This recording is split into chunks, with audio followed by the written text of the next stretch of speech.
These are, we will try to speak in English.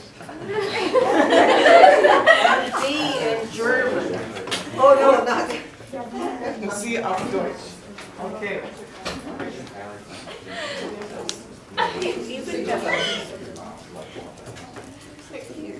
Oh yeah.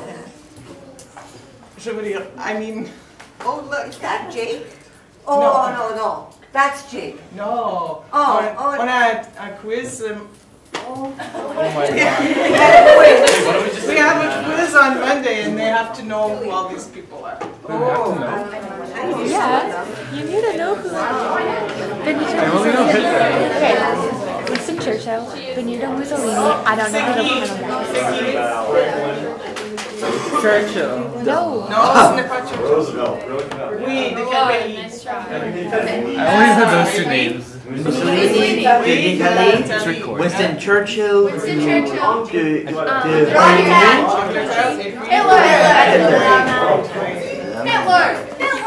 That's Uncle Adolf. I've never seen this picture.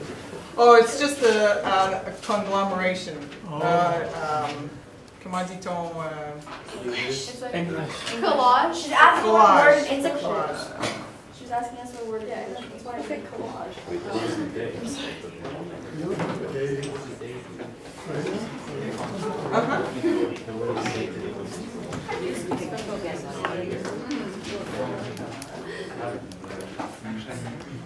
Some chocolate.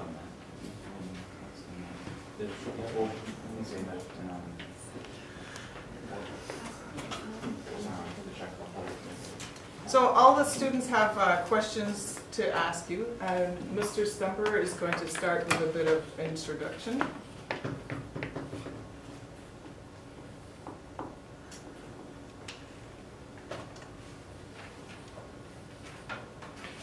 Est-ce que vous reconnaissez les lettres? Oh. No, ça va.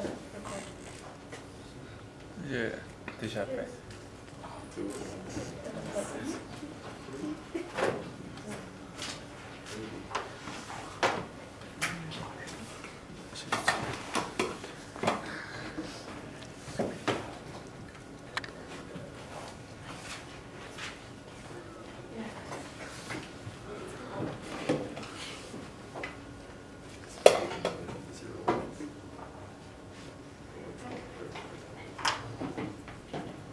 That took him 82 years to learn how to do that.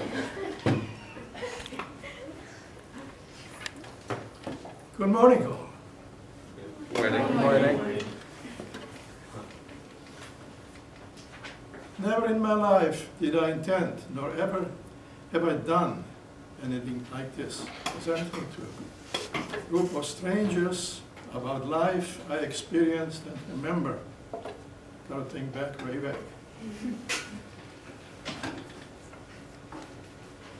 It was very recently that in a friendly conversation with your teacher, Mrs. Levy, that I had mentioned some events in my past. And she approached me to come here today. Hesitantly, I agreed. Can you hear me? Yes. Not having ever any written or printed dates of events, I seem to remember some of the early childhood, growing up and enjoying peace amongst my parents, of course, sister, extended family and friends. So please be patient. Hopefully you will gain something out of this. I might find to the outcome interesting myself.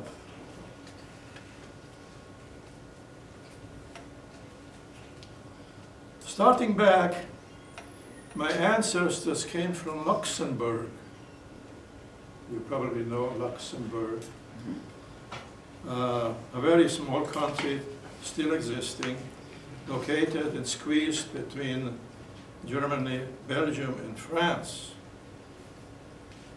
Some came from the borderlands and villages of Alsace and Lorraine, lands that had been claimed and fought for throughout the ages, especially between French and Germans.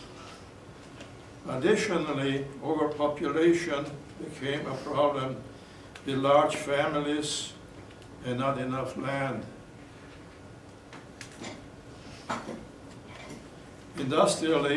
Industrialization came much later. They were looking for lands and to provide and find peace, trying to get away from all the tumult there.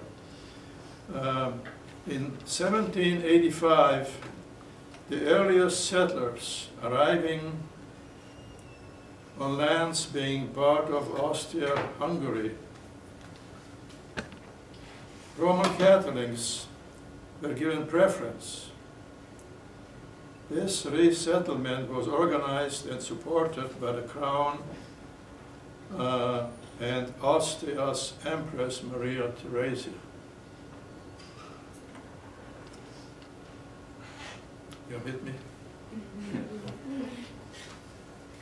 Fast forward. By 1941, over 100 towns and villages existed throughout Yugoslavia. Now this is not uncommon, being that during those centuries and movements of practically the entire European lands in their families, then, as you probably know, they were often up to 12 children. Of course, in the earlier days, not much industrialization yet in Europe. Some were further advanced, some were behind. So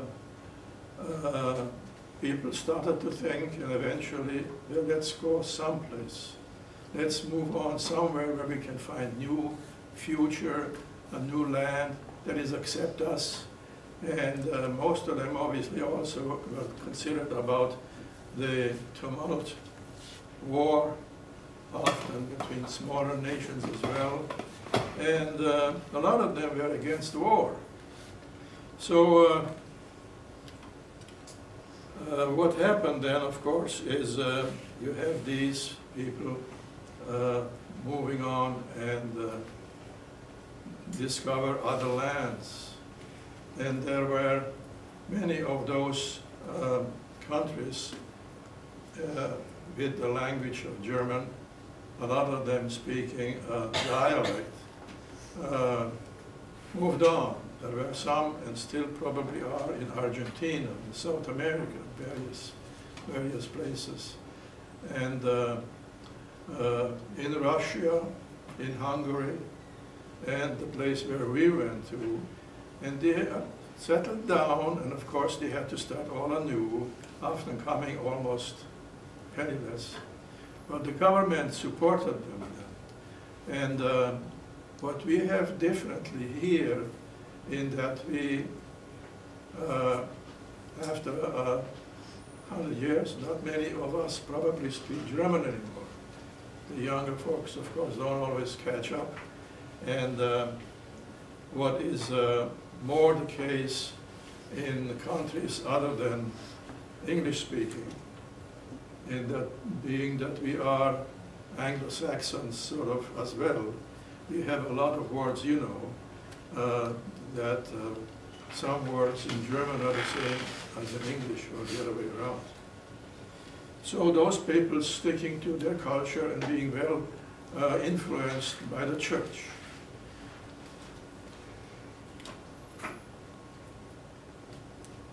The church was our leader and influence. Ethnicity for our new settlers, mixed mosaic or melting pot of German and French. Culture, rural agriculture. Religion, Roman Catholic, However, eventually, the Austrian leaders accepted Lutherans as well, evangelical. But anyways, most of them was that settled was of German-speaking, and with some French amongst them.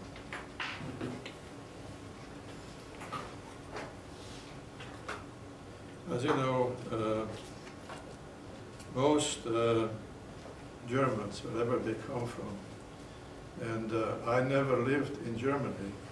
I had visited some friends and relatives during the last 50 years in Germany, but I hadn't seen Germany long after the war.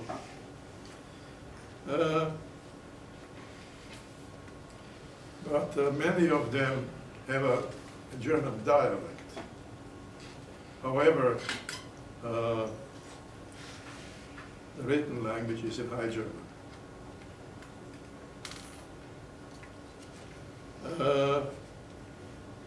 Our writing, typical Latin alphabet. The Cyrillic alphabet in Europe, where you have Slavs, including Russia, Bulgaria, Ukraine, Crete, or Greece, Serbia, Macedonia, and Bosnia-Herzegovina. Now, the land that we settled, like indicated already, was in the Austria-Hungarian lands.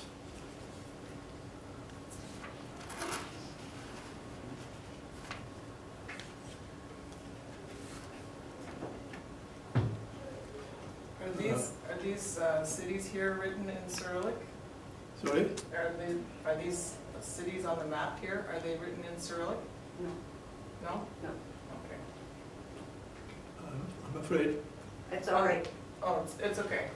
I was just asking about the map that I had. What language are those written in? Okay. Sorry. I'm hard of hearing. You might as well forgive me if I don't understand. Let me see. This town was within, I'd say, 60 kilometers where I was at home. Okay. And what is written here is in German. This was is German here? Mm-hmm. And what language is this here? Can you see Serbian. where the point, that's Serbian? Serbia. Yeah. The top is in German, the bottom is in Serbian. Okay. However, in this case, in Latin written, not in Cyrillic. Oh, okay. This was the, Oh, sorry.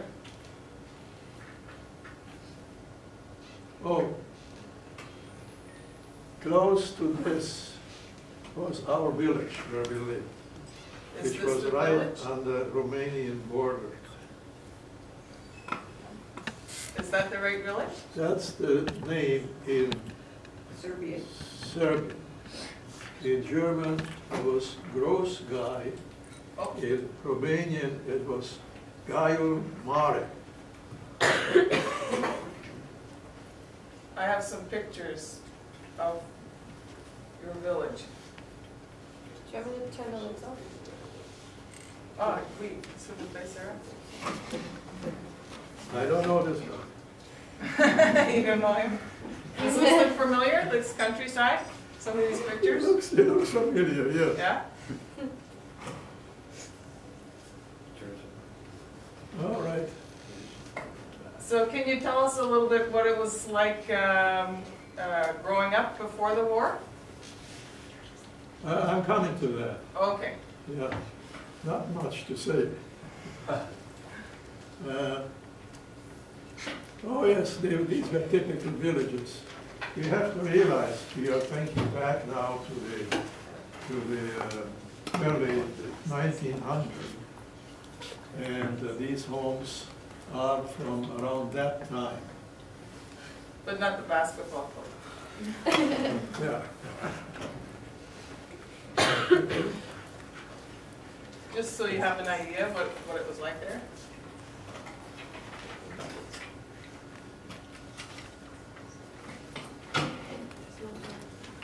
Okay.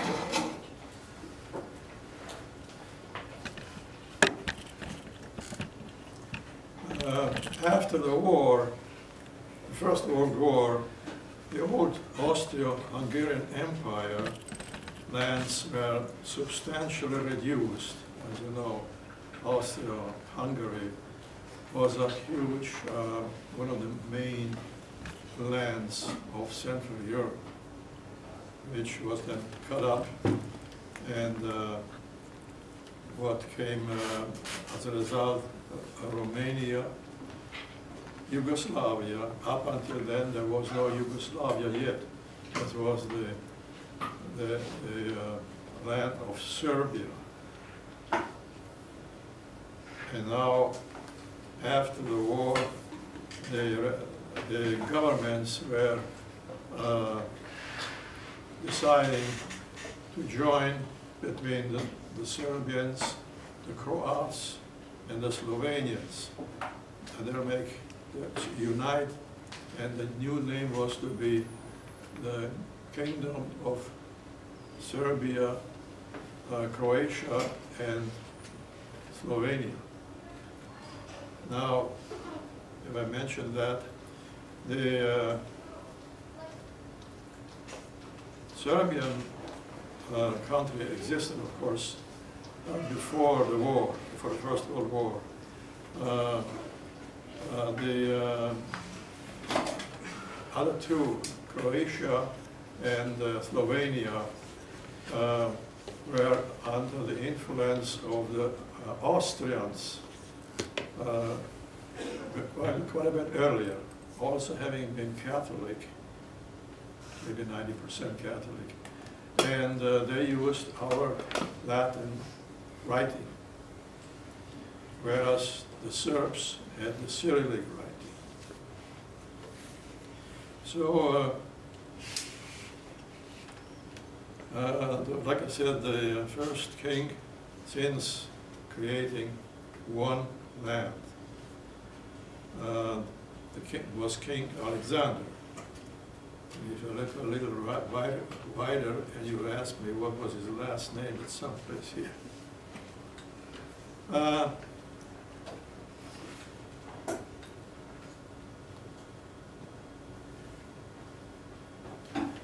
He was killed, having been in France on a friendly visit, and was shot in 1934. Turbulence spread throughout the lands, especially in Yugoslavia, and it was communism, just like it spread in Russia. Actually, it was already spread in Russia, and in Yugoslavia, it was the communist leader, early revolutionary and resistance commander was Josip Broz, nicknamed Tito. Josip Broz was his right name.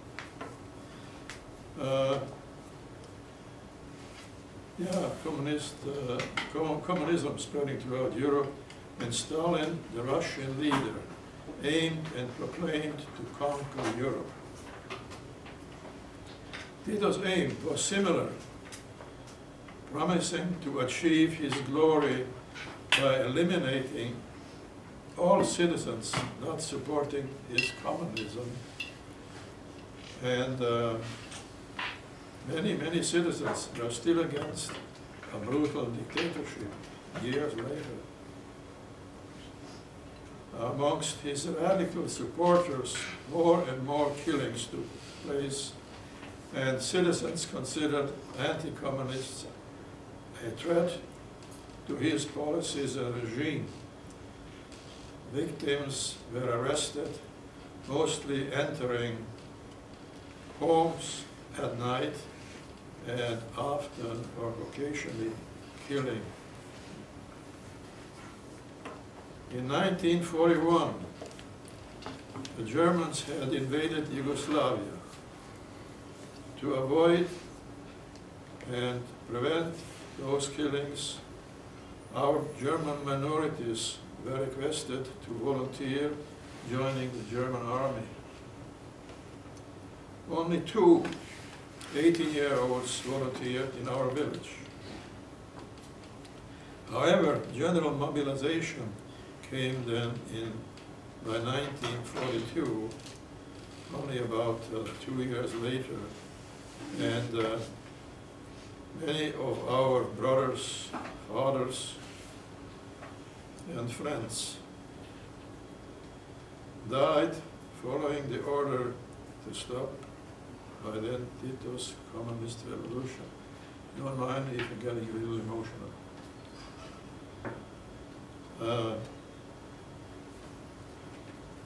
What followed at the end of that war was for our Germanic people catastrophic.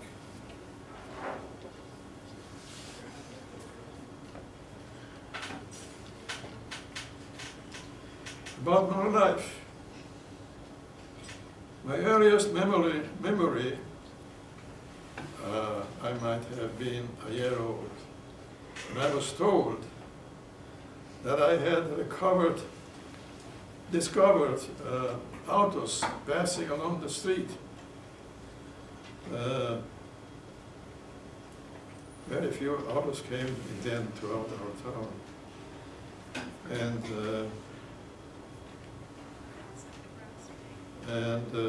it wasn't that common. I was probably around 1 year old, being at the window looking out, and obviously discovering at 1 year, there was a lot of discovering to do. So he discovered there was an auto, what was called an auto. And he sort of, oh, was me. You saw a car, the first time that you saw a car? Yeah. Our people both, young and old, did not change much during those 150 years approximately since our settlement. Still farming and hard working to get ahead. And you know, in those days, a lot of people were working very hard, especially as I remember ours. They were somewhat similar to our Mennonites here. I remember having been reading a book about the Mennonites. Now, as you know, around the Waterloo, Kitchener-Waterloo, we have a lot of Mennonites, so we know very well how they live. And I recall reading that typical day for Mennonites. And well, they get up, they milk the cow, and they do this and do that, and they look after that, and after that, and then they have breakfast. And I sort of, all that work. How many chores do you guys have to do before breakfast?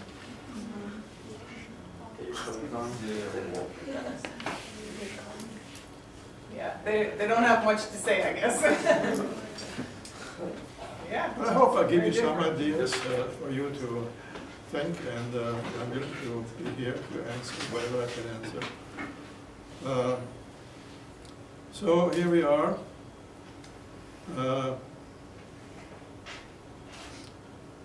Fast forward. I do not remember throughout my 16 and a half years I have lived in Yugoslavia.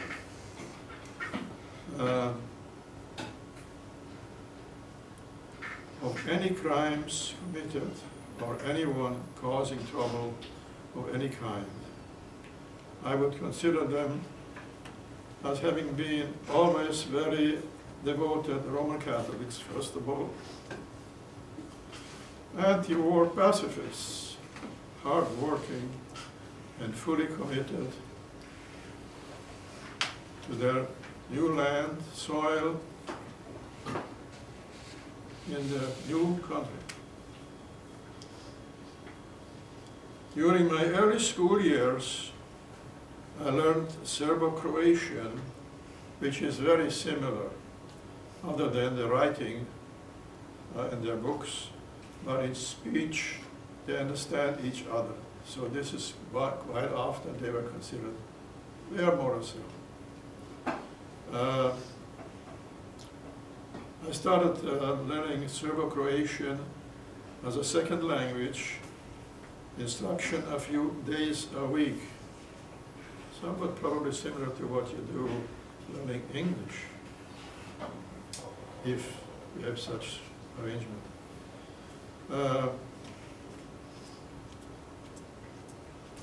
Otherwise, my schooling was in German. In high school, instruction was totally in Serbo-Croatian, the official language, and then of course in Yugoslavia. Many of the upper intelligentsia spoke German as a second language.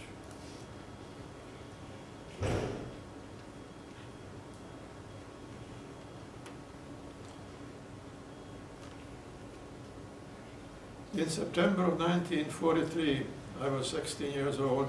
I went to agricultural college in Berkshire, being that my parents are farming and I was supposed, obviously, to take over someday.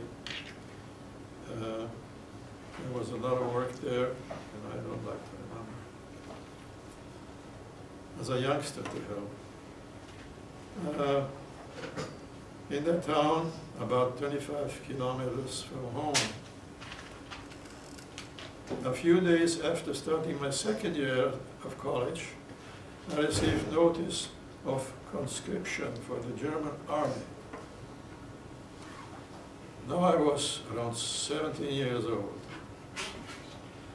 We were some 114 in a town, again, not far from home, and getting training to defend our homes. They were called Home Guard. We were all 16 or 17-year-olds, and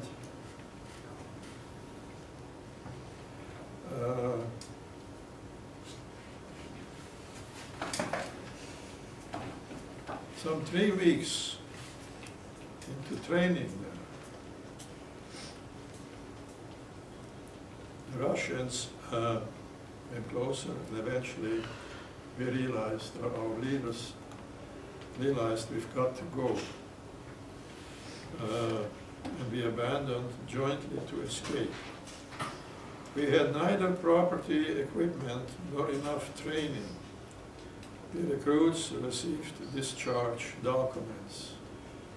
Now the reason we left, of course, like I say, first of all, we only kids yet.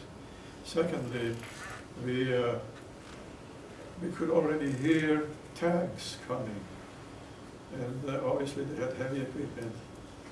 We would have had no chance to surviving life with them in their heavy military operation. Being free now, and we were surprised that we were discharged and glad. I could travel to Hradec Králové, that was in Czechia, or in then Czechoslovakia, where we had a school prepared for our continuation to carry on what we had been started to be taught, and to continue our studies. I was also glad being allowed to continue my education and not having to rejoin the army, excuse me. By early April 1945, I was again conscripted into the German army. We were given graduation documents, of course, for our studies, And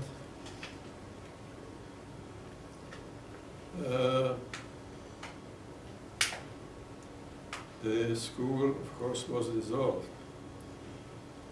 I went to the army training camp with 7 of my classmates. We were put into uniform immediately and again armed and trained. Now here again we had only the K-98 gun that was being used in the First World War.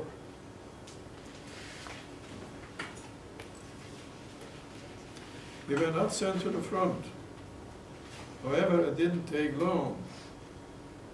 Aaron Vesta, please come to the main office. Aaron Vesta, to the main office, please. So we were never seen combat.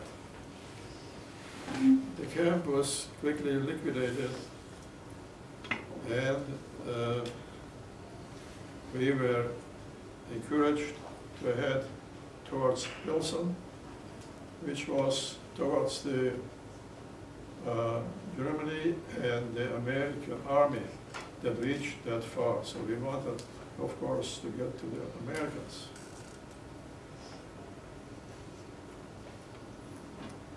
Westward, we became prisoners of war by about May 10th.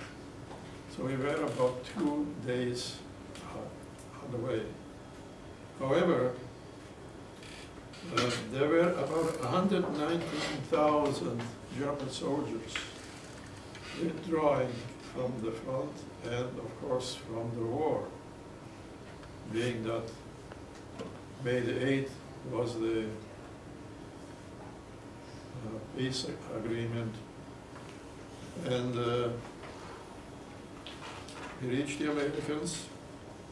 However, they stopped us on the road, and there we sat. And I couldn't see how far the army people were yet, being a long, long stretch all along the road. So there we sat, and eventually we tried to rest, and in the early morning the Russians came in. Иди сюда! Иди сюда! Meaning, go on, go in, go on. Anyone speaking Russian? Oh, that's why you smile. Skål lieti. What does it mean, skål lieti? I don't speak it very well. Well, what happened? We got onto the move. The Russians, of course, didn't keep us long on the road there. They had other plans, and of course we were on the guard. Our weapons were all taken away from us. And so on our way walking, and we were wondering, where are we walking to? We were walking one day, and we were walking another day. And on one of those days, as we walked along the road, nothing eaten for 2 days, not even having enough water. So I see, I guess it's a Russian soldier, standing there, and what is beside the soldier? I got closer and closer, and I got right to him. And he looked at me, and amongst others, he asked me how old I am. And being that I understood Serbian, which is similar to the Russians, I understood what I meant. And I said, 17. He looked left and right. It was bread. Big pile of bread. And it was my typical Russian dark bread. And he picked up a loaf.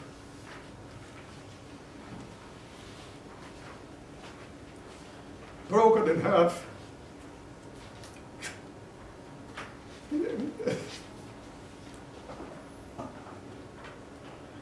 And gave it to me.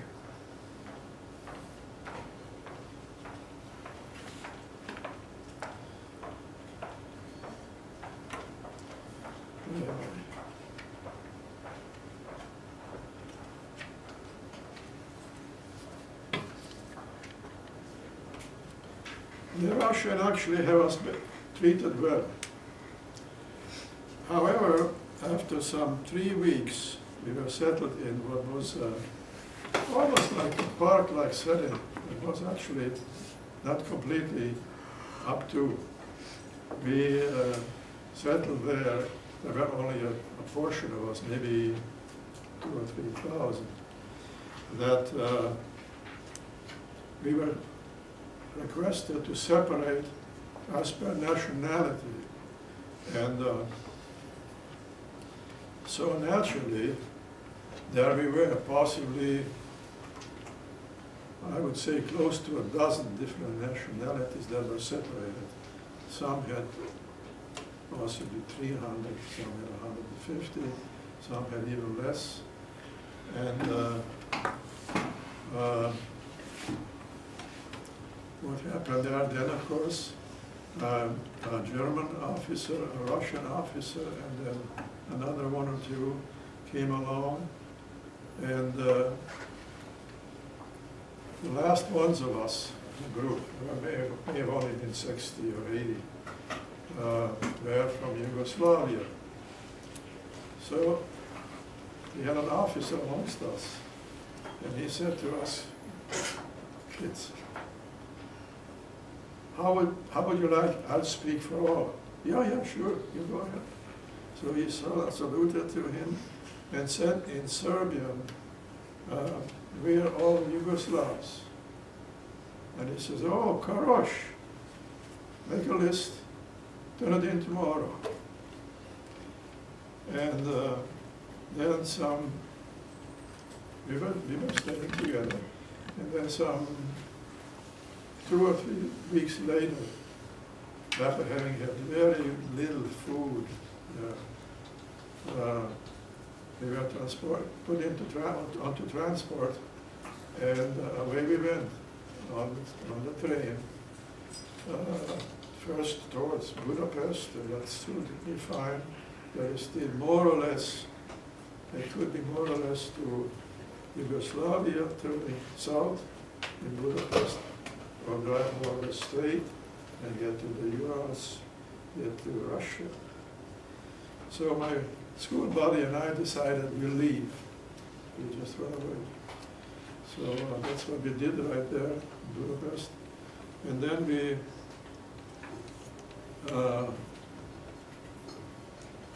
slept in the nights in the fields, open fields. The first morning we came to a house. The Hungarians call houses in the country puszta. Puszta. So we went to the door, and the lady came out, and we said that we needed for food. And she gave us breakfast. So, carry on, walking further, and we had to go by the sun because otherwise we wouldn't have known in which direction to go. There was sun on that day. And about an hour or so later, we sort of, let's rest a bit now. And we knew, oh, we have reached the train. We are close to the train. The intention, of course, was somehow getting onto the train and heading home, not knowing what the situation like is in Yugoslavia. So we sat there in front of a house on these steps, and 3 Russians approached, 3 Russian soldiers. And as they saw me, they came closer and closer, and one of them pulled the pistol. And as they stood right in front of us, one of them asked, we could tell they were drunk. The one in the middle was the one that they were sort of leading. And he was pulling the pistol. So he asked in Russian, are you a German? Because we still have part of our uniform on. I think I had a hat, a cheap hat, and a coat. But by accident, the soldier pressed pressed The trigger? the trigger, and I was behind. I almost got blind because the flame came about this far out behind that gun, and my face was dirty to hit the ground. Anyways, I escaped unharmed.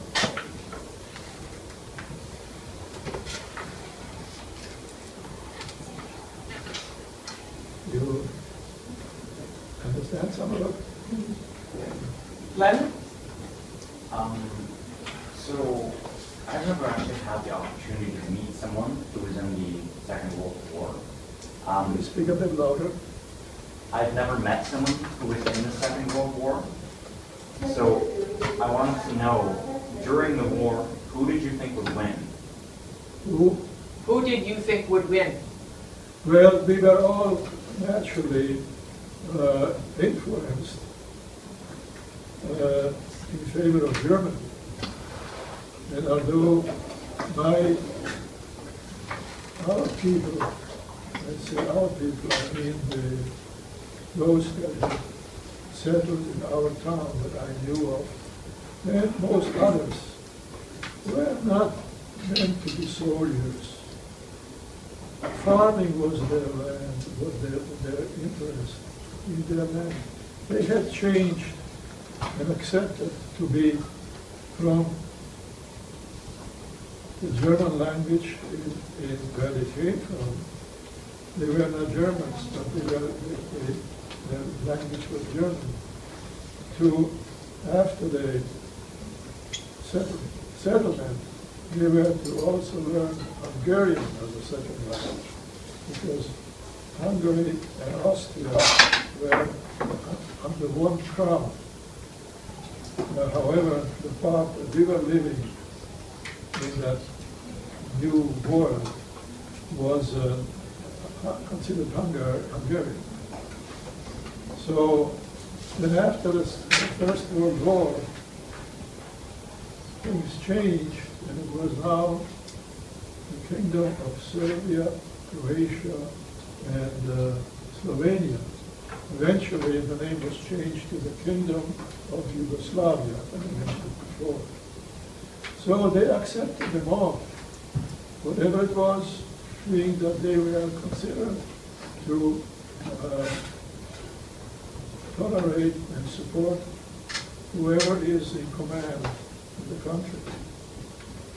They wouldn't, a lot of them have hesitated to join any army. But most of them, if that's what it is, see what the Germans are doing. They were, for example, this happened in many other countries as well, somewhat similarly, in that they said, well, you speak German. Yes. Well, then you are a German. Well, I guess. Well, then are you going to let your brothers from Germany and Austria lose their lives for your comfort here? Well, many of them sort of, well, how should we do that? Our conscience say no. But the way they put it, I guess we have to consider our responsibility here. And that's how it happened. General mobilization in that part of Yugoslavia, was that it was general, it meant everyone, from the age of 18 until 45, into the German army. Why? Well, there were a lot of partisans. Hitler got larger and larger and larger, and they were supposed to avoid communism in Yugoslavia. They didn't want to well, they were told they must not allow the Hitler partisans to spread more and more. Eventually they might kill those other nationalities, ethnic groups. And unfortunately, the way it turned out, and eventually it was a disaster. Hayden, you want to ask a question? Yes. Speaking of influence, being in Yugoslavia, what did you hear about what was going on in the war? Did you have a clear picture of each side and their motivations and how they were doing in the war? Or did you see very limited propaganda? Well, of course, there was propaganda. What we found out, we read the paper, and we had radio. We were one of those at that time who had a radio.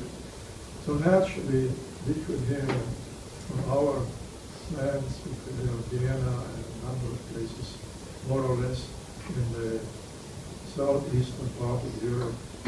So we knew what was going on. Not really everything, but on the farm, you go home in the evening, you've got time. So either you read or you listen to the radio. So we were fairly, very informed. And we were just hoping the war will be over soon. And that was what the German government and those making propaganda always implied. It won't be long. And the enemy for the Germans, we don't know, really, were the communists. They didn't start war with England or a number of other, because England in particular, I remember that it was being said that the English people are our brothers, cousins. You know, in those years and some years earlier, there was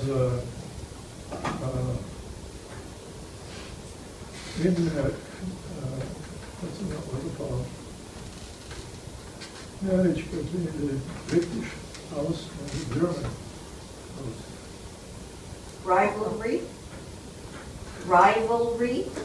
I don't mean that. I mean, No, you mean the royal families? Between the German Kaiser years and the British monarchy. The royal families intermarried? Yeah. Yeah.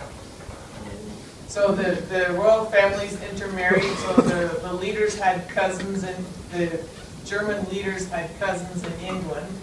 And the English were also not too pleased with communism. So they were... Well, if things wouldn't have turned out the way it was a lot of guilt was, of course, Hitler and Mussolini. And Hitler went way too far. He could have reached agreement between the English government and the German government. He wanted more land. He had considered what he had lost. Not he, but Germany had lost during the First World War. We should be getting that back again. And finally, the West did not agree to give him that back.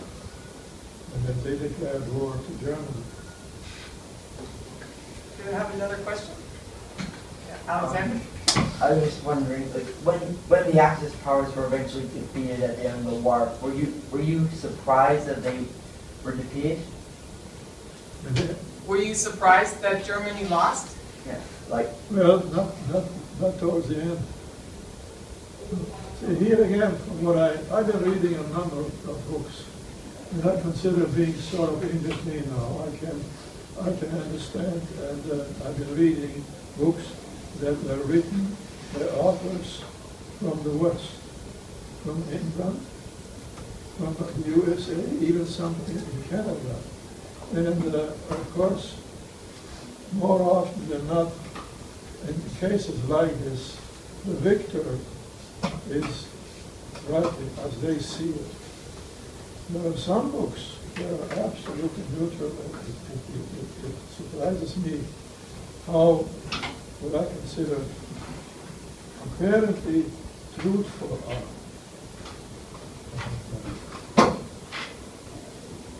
Other questions? Julissa?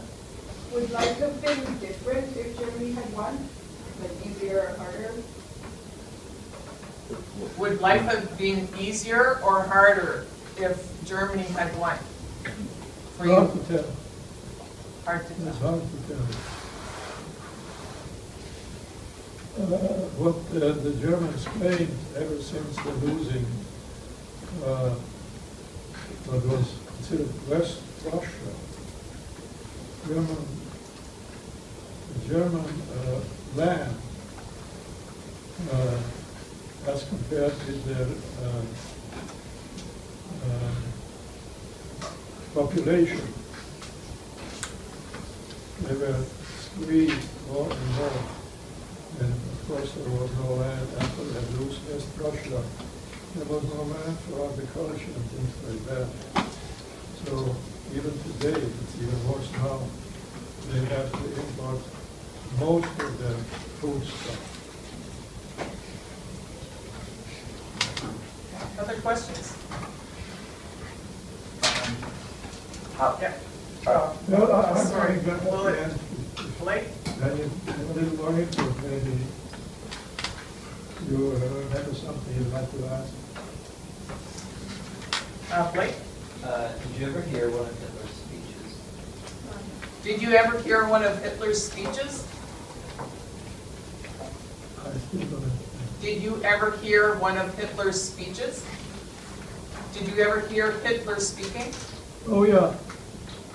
Oh, yeah, most people in that part of Europe, even non-Germans. Some with more interest, some with less interest.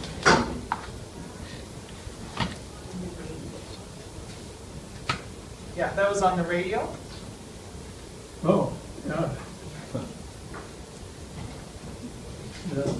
Maybe it would have been on the radio a lot because they would like to get that message out. Well, oh yes, of course. We could not hear, as I know, any radio messages from Great Britain.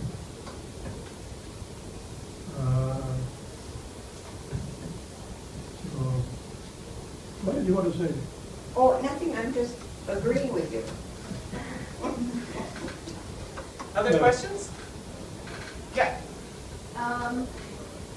What was the hardest part about the war for you? Like emotionally? The hardest part for me was when I conscripted. My English is not 100%, only 99. When I had to leave home and leave my mother and my sister and my grandparents and our horses and our dog, our house, our neighbors, leave them alone and not knowing whether I ever be back again. And as it turned out, I have never seen one of them, my parents or my sister. I came to Canada as a orphan. Well, I was 24 then, I was a large orphan. That was, I would say, it was the hardest. And then, of course, not knowing where to go when we were released or I escaped from the Russians. And I must say that being that we were actually really transported to Yugoslavia, for the Russians to protect us, to not lose any. We saw other planes that passed us that were completely closed. And they were locked up. We were in one of those kind of planes that is only this high. And we sat down. We stood up. We could look around. So for me, not knowing what's going to happen, and then I realized I won't see my parents again. Well, not in that, but also our property in our house. And we were well off at home, and we lost everything, including our citizenship.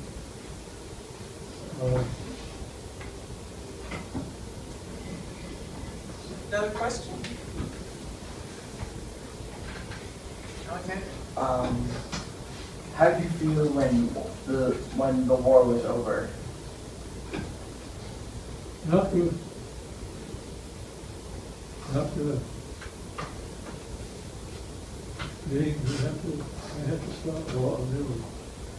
And the reason I came here, I was hoping that I'd have an easier time to start anew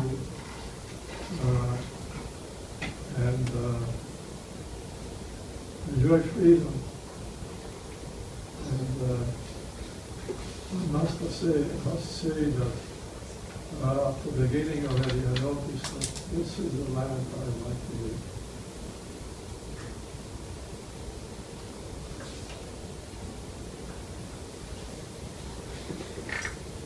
Next question?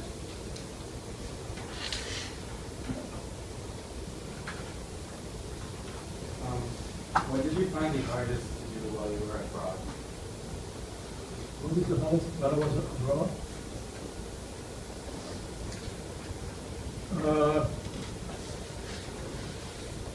I actually came through quite well, although I was on very risky grounds. I didn't know what would happen to us as soon as the Russians came.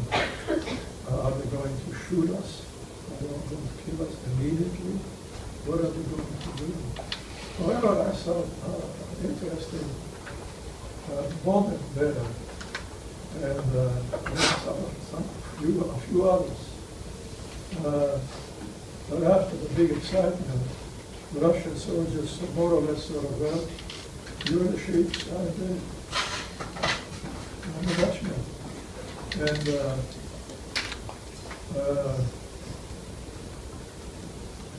what was to follow, 17-year-old, I just didn't know what's going to happen.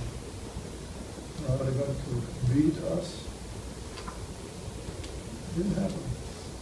The only hardship was being on the way for 2 days, walking sometimes 6 hours, 7 hours a day. And if we would not have been that young, we probably couldn't have managed. So, but there was no hardship in Canada. I arrived, and I think the Catholic Church was behind assisting me the moment here in Canada. And I had to find work. And all I went, I was in London, nothing. I went, and I was being taken by my cousin in Hamilton, my car. And I was walking along Boston Street and Burlington Street.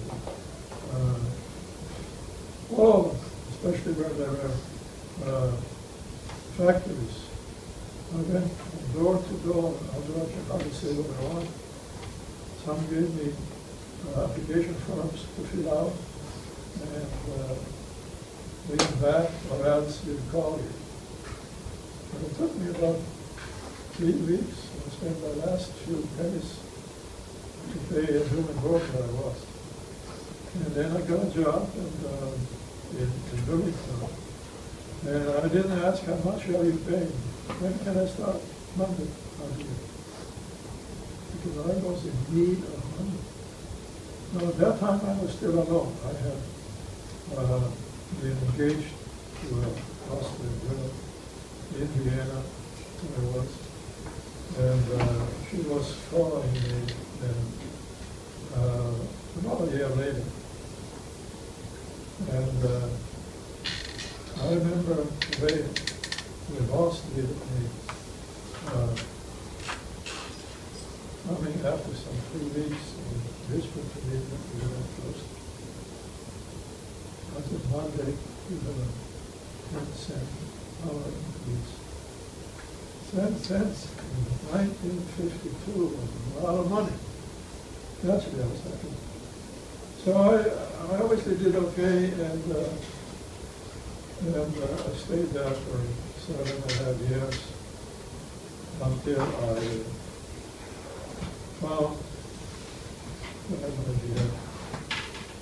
found another job that I did in a higher position. And I more or less stayed in that business or similar business in the construction industry and similar industries.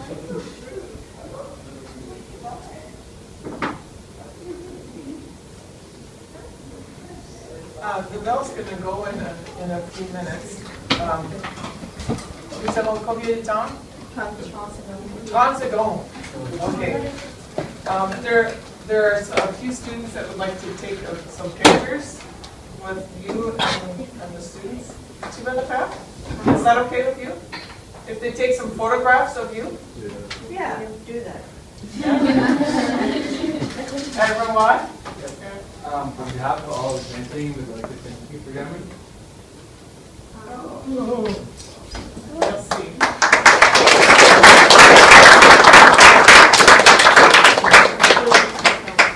You know a picture? Is she in class picture? She's saying. Yeah.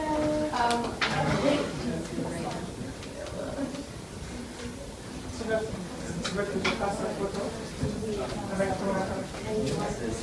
Okay, vas-y.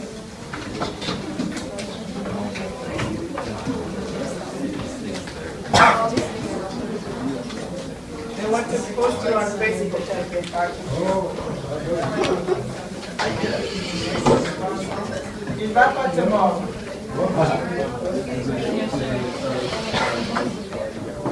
Are all the pictures totally happy?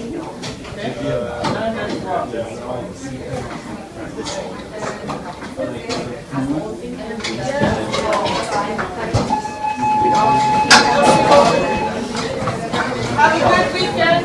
I mean, have a terrible weekend. I know what you're all doing this weekend.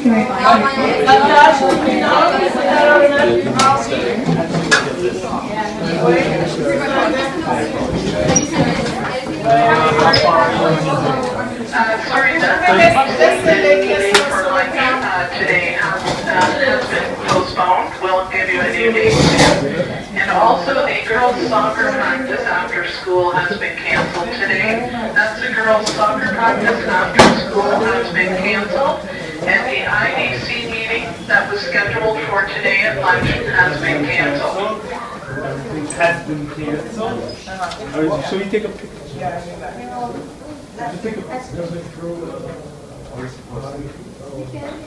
I've seen them. Tu veux regarder? Tu veux regarder si tu veux? Qu'est-ce que j'ai mauvais? On a commencé à étudier les batailles. Et on a parlé Would Sydney Pallon please come to guidance? Sydney Pallon, please come to guidance. I'm sorry about that announcement. The IDC meeting that's scheduled today at lunch in 5 minutes will be going on. That's the IDC meeting scheduled today at lunch is going on in room 200. Thank you.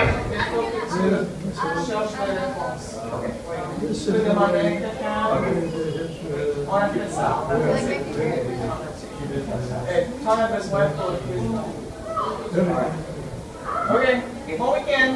And this is myself.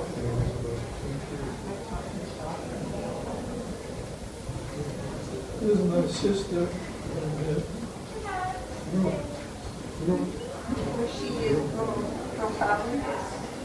This girl way back when I was a child. I'm sitting right here. This was one class.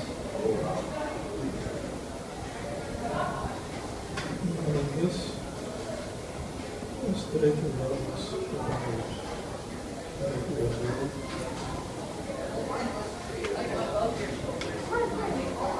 If you don't really have any questions, I was gonna ask you Vicky. Oh, that's a good question. This was a high school buddy that faced Hungarians. Oh, he's the one that spoke the Hungarian. And he was in Hungary. By the way, in Hungary, I learned the Hungarian language. So when I came here, I was supported in the English. And I forgot most of the Hungarian and Serbian. 70 years. Did you keep in contact with him afterwards? I was in contact with him for a long time, and I don't know what happened to him. He was still alive. Did he ever come to Canada? He never came to No, Canada? I don't know. Who's this in the picture here? Oh, this is your family, that's you. Yeah. Yeah. That's And your sister. Yes. The sister was,